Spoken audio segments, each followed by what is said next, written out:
aren't Qurans, are they? No. You're not going to burn these books, are you? Well, the thought had crossed my mind. No! Don't burn these books. Books are filled with valuable information. Here, let me randomly pick one and open to a random page. Uthman sent to every Muslim province one copy of what they had copied, and ordered that all the other Quranic materials, whether written in fragmentary manuscripts or whole copies, be burnt. Let me see that. Uthman ordered that all other Quranic materials be burnt. So there's already been a Burn the Quran Day. But why, Nabil? I don't know, David. Perhaps one of these other books that are filled with valuable information can help. It's a good thing you didn't burn them. Let's take a look at one at random. Oh, here's one. Sahih Muslim. Abu Musa al-Ash'ari sent for the reciters of Basra. They came to him and they were 300 in number. They recited the Quran and he said, "You are the best among the inhabitants of Basra, for you are the reciters among them. So continue to recite it. But bear in mind that your reciting for a long time may not harden your hearts, as were hardened the hearts of those before you." Good. Wow! It says they had their hearts hardened. Well, what happened next? Let's keep reading and find out. We used to recite a surah which resembled in length and severity to Surah Barat. I have, however, forgotten it, with the exception of this, which I remember out of it.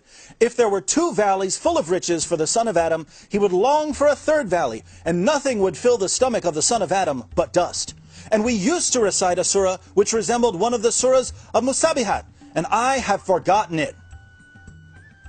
So this is saying that 2 chapters of the Quran are missing because Muslims forgot them. Let me see that. You're right. This is saying that 2 entire chapters are missing because Muslims forgot them.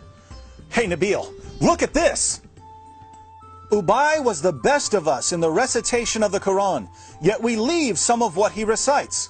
Ubay says, "I have taken it from the mouth of Allah's messenger and will not leave it for anything whatever."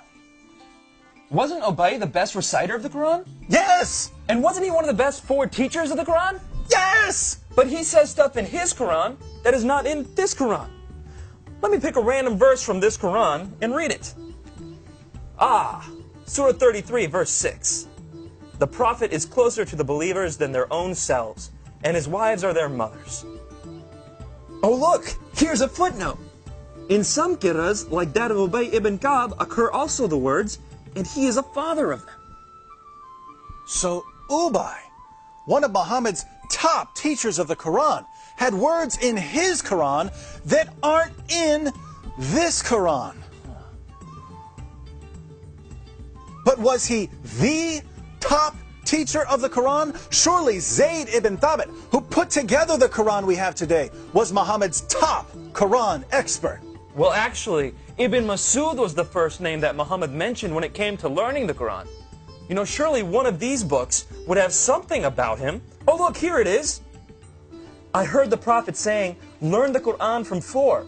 Abdullah ibn Masud, Salim, Mu'ad, and Ubay bin Ka'b." I wonder what Muhammad's top teacher of the Quran has to say about it. Let me pick up another one of these books at random. Here's one. The people have been guilty of deceit in the reading of the Quran. I like it better to read according to the recitation of him whom I love, more than that of Zayd ibn Thabit. Wow, according to that book you're holding, Muhammad's top teacher of the Quran is saying reading today's Quran is like being guilty of deceit. I wonder if any of these other books have something to say about it. Here, let me look at this one. Oh, there it is. O you Muslim people, avoid copying the Mus'haf and recitation of Zayd bin Thabit. By Allah, when I accepted Islam, he was but in the loins of a disbelieving man. And it was regarding this that Abdullah bin Masud said, O people of Al-Iraq, keep the masahif that are with you and conceal them. So Muhammad's top teacher of the Quran says that today's version is deceptive and that we should avoid copying and reading it. But now I'm confused, Nabil. Muslims have always told me that the Quran has been perfectly preserved right down to the letter and that the evidence proves this. That's what I was always taught. I'm sure one of these books will tell us that the Quran was perfectly preserved. How about that one? Let's see. It was narrated that Aisha said, "The verse of stoning and of breastfeeding an adult 10 times was revealed, and the paper was with me under my pillow. When the messenger of Allah died, we were preoccupied with his death, and a tame sheep came in and ate it?" The verse of stoning and the verse of breastfeeding?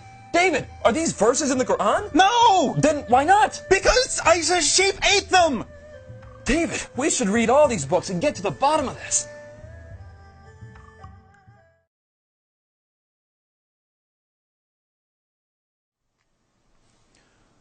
So let me see if I've got this right. Muhammad died, and no one had compiled the Quran. The people who had memorized large sections of the Quran were sent into battle by Abu Bakr, and they were slaughtered. Muslims lost a ton of the Quran that day. Abu Bakr didn't want to lose any more, and so he had Zayd ibn Thabit put together what was left and compiled it into a manuscript. And soon thereafter, people started compiling their own manuscripts, and large disputes began to happen over what should be included in the Quran. Ibn Masud had only 111 chapters in his Quran, while Ubay ibn Ka'b had 116 chapters.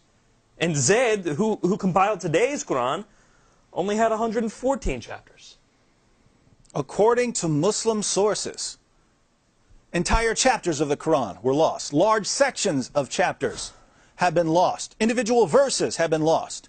And in the end, Uthman put together what he could, put out his own official version of the Quran, and burned all of the evidence. Wow. Sure, I'm glad that no one burned this evidence.